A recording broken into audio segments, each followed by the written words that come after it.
All three leads to carbon emissions. When you consume another human being, what do you get? What do you get? Kids.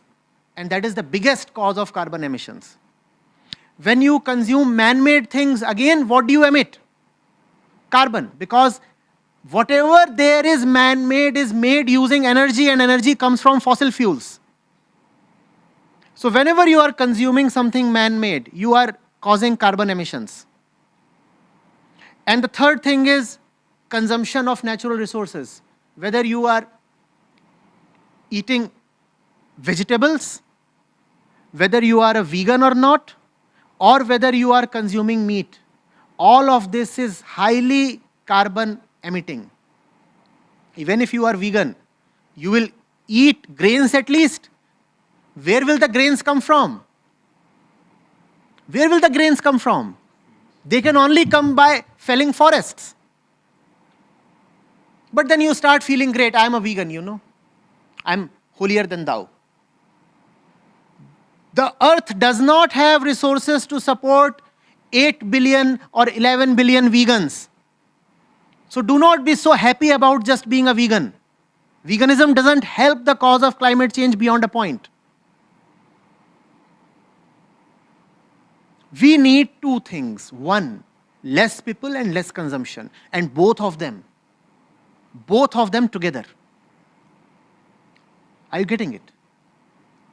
Even if one of them is missing, you are gone. US has not too many people. Just 32 crores are there.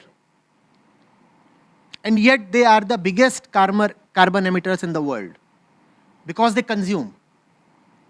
On the other end is China. China, the per capita consumption is 1/5 or 1/10 of the USA. And yet they are number 2 on the carbon list. Why? Because they are just too many. You need a situation where there are not more than 2 or 3 billion people in the world. That has been scientifically calculated to be the sustainable limit. And currently we are 8 billion. We need to reduce it to 2 or 3 billion. That's the first thing. Secondly, these 2 or 3 billion people have to be spiritual so that they do not have a tendency to consume. Unless you are spiritual, you are bound to be living a consumption-centric life. The very urge for liberation, when it doesn't find an outlet, it becomes the urge to consume. Do you see this? Where does the tendency to consume so much come from? It comes from the misidentified and thwarted urge towards liberation. If you will not provide liberation